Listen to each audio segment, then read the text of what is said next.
Dans le troisième chapitre, nous allons voir les éléments nécessaires au développement. Nous allons étudier la vitellogénèse, nous allons voir l'hétérogénéité de la distribution des réserves et les différentes enveloppes qui protègent le gamète.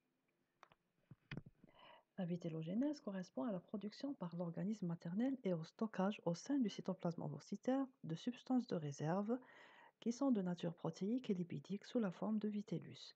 Ce phénomène s'observe selon une importante variable chez les espèces ovipares. Elle se déroule en deux étapes. On distingue une phase de petit accroissement, dit également pré-vitellogénèse. Elle s'étend de 2 à 3 ans selon les espèces. Une deuxième étape qui est la phase de croissance, qui est la vitellogénèse. Au cours de cette phase, l'ovocyte accumule des réserves qui lui permettront un développement autonome en dehors des voies génitales. La présence et le développement des réserves conditionnent le développement ultérieur de l'embryon. On distingue des réserves endogènes et des réserves exogènes. Les réserves exogènes sont élaborées au sein de l'ovocyte et les réserves exogènes sont prélevées chez la femelle puis accumulées dans l'ovocyte. C'est-à-dire que les réserves endogènes sont élaborées, fabriquées, accumulées par l'ovocyte et dans l'ovocyte, alors que les réserves exogènes sont fabriquées en dehors de l'ovocyte, mais elles sont transportées par la circulation sanguine et accumulées à l'intérieur de l'ovocyte. Alors les réserves endogènes,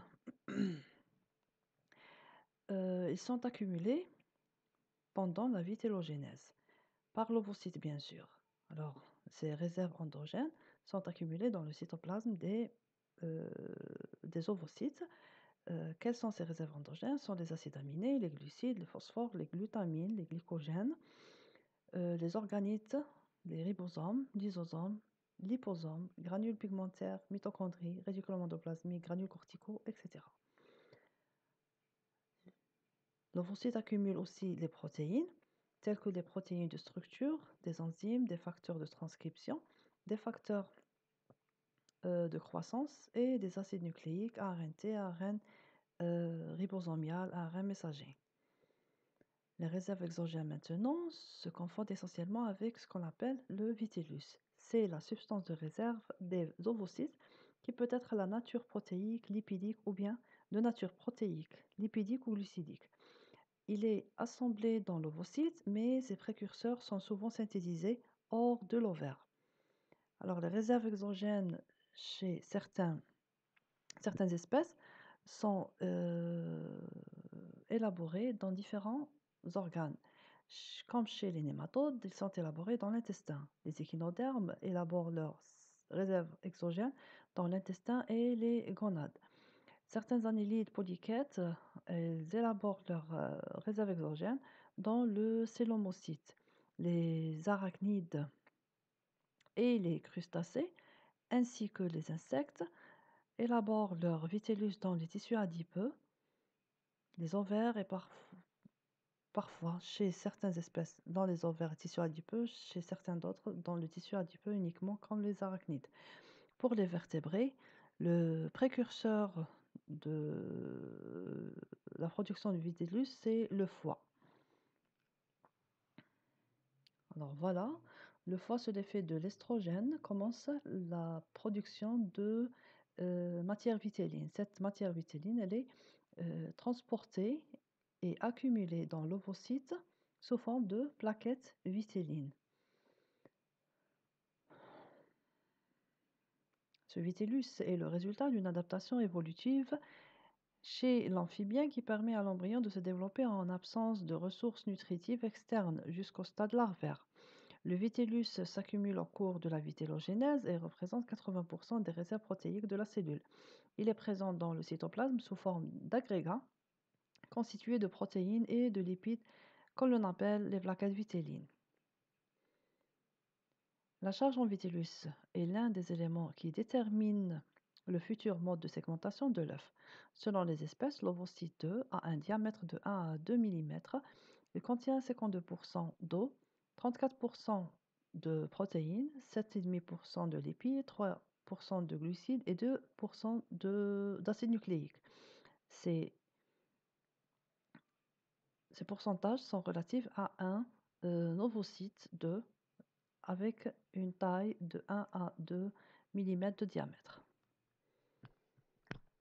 Alors, les réserves endogènes et exogènes sont dispersées ou bien réparties dans l'ovocyte de façon hétérogène. Alors, l'hétérogénéité de la distribution des réserves. Les réserves endogènes et exogènes se distribuent de façon très hétérogène dans le cytoplasme. Il y aura un établissement de gradient de Vitellus et d'un gradient de ribonucléoprotéines. Ce gradient vitellin s'établit au cours de la vitellogénèse. On retrouve un gradient de Vitellus minimal à un pôle de la cellule et maximal à l'autre. Il sera minimal au pôle dit hémisphère animal et il sera maximal au pôle dit hémisphère végétatif. Alors voilà, ça c'est un ovocyte qui contient deux gradients différents. Le gradient vitellin qui est croissant en allant du pôle animal vers le pôle végétatif et le gradient ribonucléoprotéique qui est croissant en allant du pôle végétatif vers le pôle animal.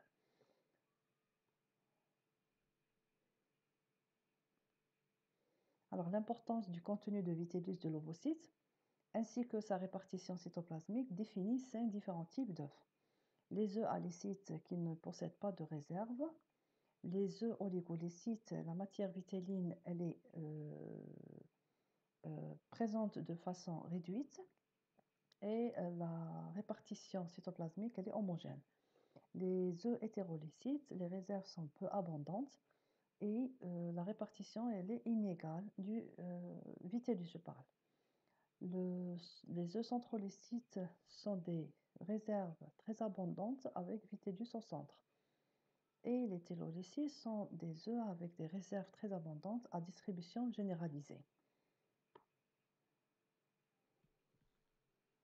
Alors, chaque ovocyte est protégé par des membranes qui sont soit primaires seulement, soit primaires et secondaires.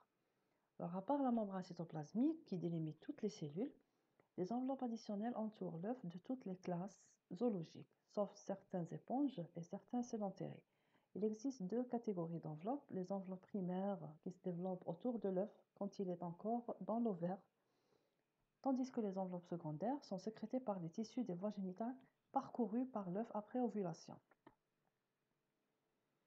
Alors la première enveloppe, ou bien l'enveloppe primaire qui existe, c'est la zone pellucide. Elle est sécrétée par l'ovocyte durant l'ovogénèse. Il s'agit d'une épaisse membrane basale riche en mucopolysaccharides et en protéines fibreuses. Chez les groupes sous-mammaliens, l'on ne parle pas de zone pellucide, mais de membrane ou bien enveloppe vitelline. Alors voilà, ça c'est l'ovocyte entouré par une membrane cytoplasmique. Après cette membrane cytoplasmique vient la zone pellucide.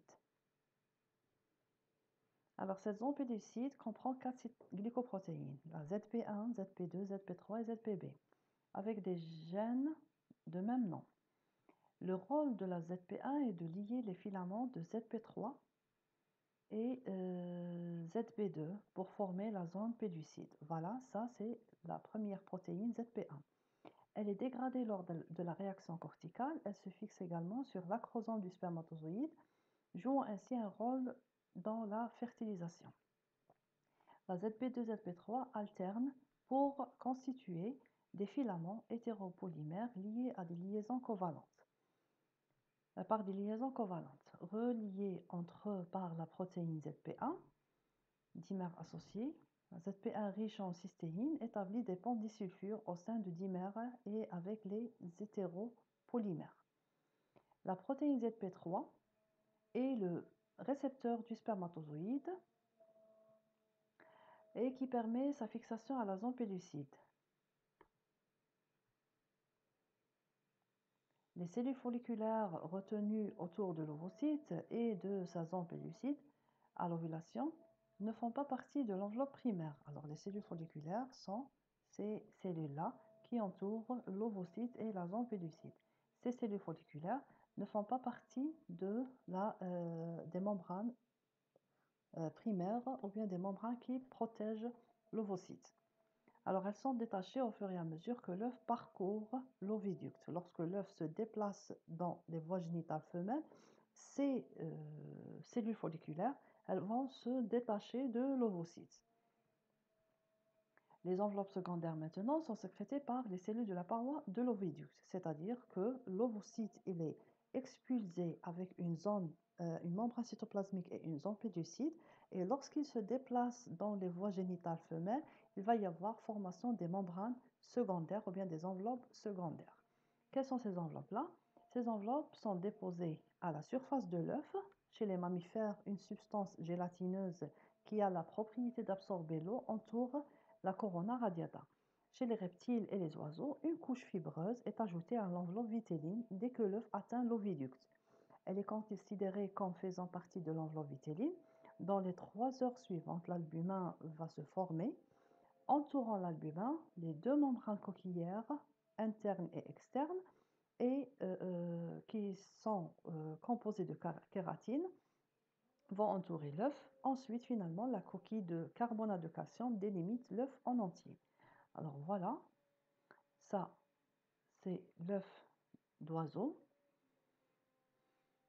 Alors, la matière vitéline ou bien le vitellus, il se trouve là, le blastodisque ici. Alors, autour de cette matière vitéline, il va y avoir une membrane vitéline, ensuite l'albumin, ensuite les deux membranes coquillères internes et externes, et à la fin vient la coquille calcaire. Chez les amphibiens, les poissons et les invertébrés aquatiques, une gelée ayant aussi le rôle de protection et la propension de retenir l'eau permet aux œufs de s'agglutiner, d'adhérer aux plantes aquatiques ou flottantes, aux roches, etc. Donc cette gangue gélatineuse, elle va protéger l'ovocyte et elle va permettre les œufs de s'agréger et de s'attacher les unes aux autres. Et merci pour votre attention. On va passer maintenant au chapitre suivant qui est la fécondation.